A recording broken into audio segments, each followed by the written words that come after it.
Does the avoidant person in your life seem distant and leaves you wondering, are they actually interested?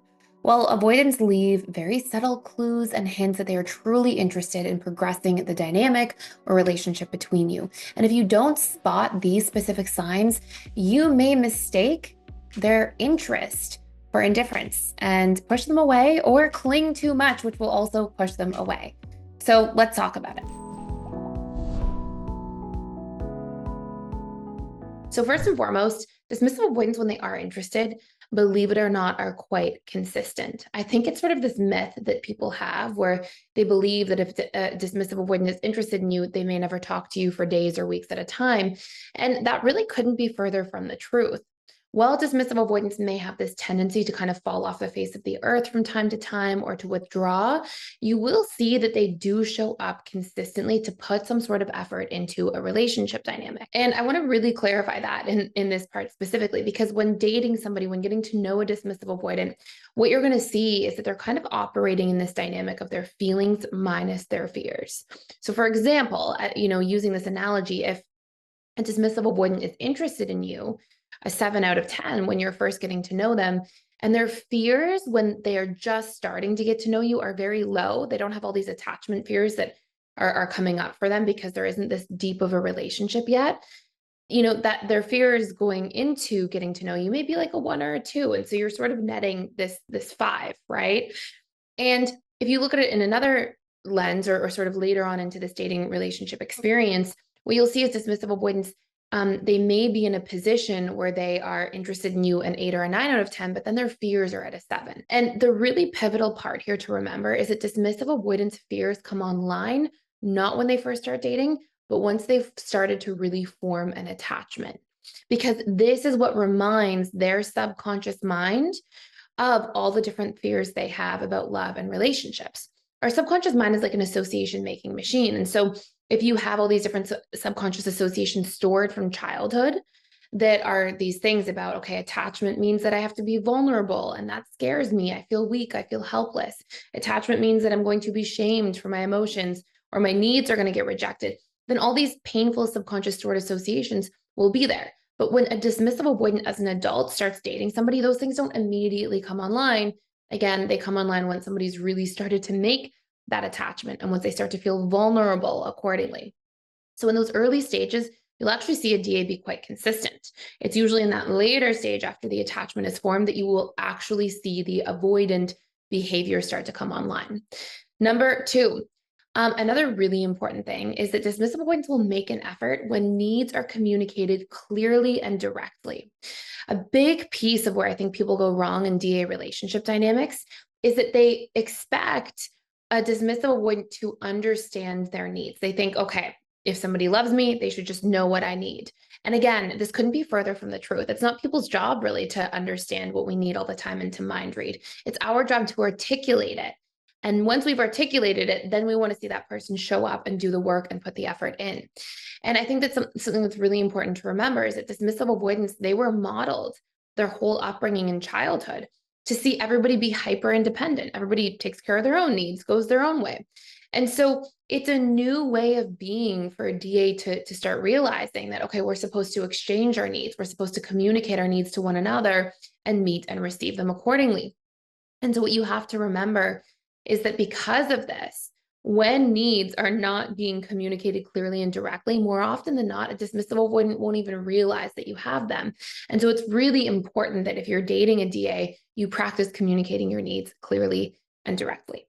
Number 3, you will see a lot of effort. Again, these pieces of effort come in almost like when the DA knows what to do. But when needs are communicated in the positive, there is a huge difference, and this difference lands even more so with a DA than any other attachment style. There's a huge difference between saying something like, you never do the dishes, versus, hey, I could use some support. Will you take a turn doing the dishes? When you communicate in real time, you communicate in the positive. So in terms of what you actually need, rather than in the negative, the reactive form, like, oh, here's what you didn't do. Here's what you did wrong. This is where a DA is most likely to be most responsive. And what you'll see is if a DA is interested in you, they will actually show up and listen to your needs when they're clear, specific, direct, and communicate it in the positive. Okay. So far we've got number one, consistent. Number two, you'll see effort to meet your needs when they're communicated clearly and directly. Number three, when they're communicated in the positive. Number four, they will text you back. They may text you back not as quickly, okay, than other attachment styles. But when I mean not as quickly, I mean like by the end of the day, is a good general rule. And I would say they're going to text back 95% of the time. I think another myth we have, and this is part of why I'm making this video, is people think, oh, they don't text me for 4 days and they're DA, so that must be why. A dismissive avoidant, if they're interested, they'll still text you back. They may be longer to respond than other attachment styles as a general rule or on average. But you're usually going to see at worst, let's say you send them an evening text, they text you back by the next morning.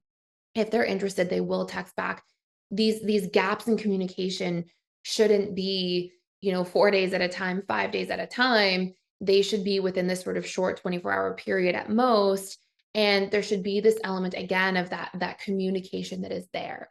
If you're somebody who's truly interested in helping others while also securing financial freedom for your future, there is a limited time option to join our 50% off certified relationship coach program. And this is a 12-week program where you can create financial freedom, work from anywhere in the world, and truly make an impact on other individuals' lives by becoming a certified relationship coach in just 12 weeks. Throughout this entire 12 weeks, you will learn all of the tools that you need to discover somebody's attachment style and help them heal and change their attachment style if they are insecurely attached so that they can become secure and build the best relationships of their life. On top of that, you'll learn all about the subconscious mind and how to actually rewire our painful limiting beliefs, our painful behavioral patterns, and help your clients learn their relationship needs, as well as the needs of their loved ones. You'll also learn how to build a thriving coaching practice and set yourself up for long-term success. You'll learn all of the business tips and tools you need to build funnels, leverage marketing strategies, and really thrive in the marketplace. Even if you have absolutely no coaching experience, this certification will give you everything you need starting from scratch to become a thriving relationship coach. You can find more using the link down below. Our next one, they will open up, but it will be in smaller ways. So dismissive avoidants will still communicate their interest. I think it's this other kind of idea that we have thinking, no, they won't communicate when they're interested. So number 5 point here is that they'll say things like, I enjoy spending time with you, right? They'll say something like that rather than like, hey, I miss you. So they'll communicate and share their interest. It'll just be in these more subtle forms that are less vulnerable through the way in which they're communicating. Okay. So again, notice the difference between I enjoy spending time with you versus I miss you, right? One's a little more vulnerable, but both are still communicating interest. Number 6, they will let you know that they actually need space. And they'll try to get you to understand that. And what I mean by this is dismissive avoidance, they are wired to need more space than other attachment styles and need more independence and autonomy because that's so much of how they were conditioned. And that's also what they've come to expect because it's how love and attachment was modeled to them as a child. But they're still going to, want you to understand this about them if they care about you and are interested about you because they want you to understand them so that the relationship can work with you. So they'll try to communicate their needs. They'll try to share things, even if they're not the most articulate at times. They'll say, hey, like I like my space more than other people, or they'll share things like that so that they can be understood, so that you cannot take their need for space as personally, and it can make the relationship work. And that's usually their intention behind when they communicate. If a DA is not interested, and I still have one more left, but if a DA is not interested, this is where you'll see that they won't even bother, right? They'll just take the space. They just will pull back. They'll just go days at a time without communicating. And so, when they're trying to articulate and share themselves, it's actually a sign that they're trying to really be vulnerable and communicate with you. So before I give you the last one, if you want to actually understand DAs better, you can go into a course that we have for free for 7 days. And it's the dismissive avoidant in the 6 stages of relationships. I'll put the link down below. And essentially what that is it's a course that's outlining how the DA will actually show up across each of the different stages of love and dating. Because a DA will be different in the dating stage than they will be in the honeymoon stage or the power struggle stage or the stability stage. And there's different stages of relationships. They literally go like this: dating, honeymoon, power struggle, where most people break up, stability, commitment, and bliss. And so it will give you the different challenges, the pain points, what to expect, how to deal with the different challenges and pain points if you are a DA or the loved one of a DA. And so again, it's kind of the roadmap for relationship success. And it's about an hour and a half long. So you can really get through all that information and understanding and have that roadmap for success within that hour and a half. So I'll put that link down below. And number 7, dismissive avoidance will bring you around their friends if they're interested. It won't be immediate. It won't be all their friends all the time, but they will bring you around people that they care about. And it may just be 1 or 2 people, but they'll actually let you into their life. The way I would see this again is like, if you look at a fearful avoidant or you look at an anxious preoccupied, they'll bring you around everybody all the time and, more immediately. But a dismissive avoidant will bring you around people, slowly but surely. And similar to how we talked about how somebody might say, oh, I enjoy spending time with you versus I really miss you.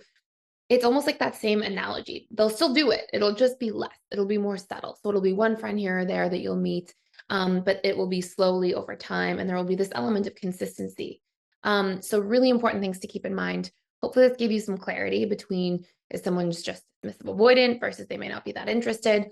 And thank you for stopping by and watching. If you are enjoying this channel, please like, share, and subscribe. Clicking the like button is awesome for the algorithm. And thank you so much for being here, and I'll see you in tomorrow's video.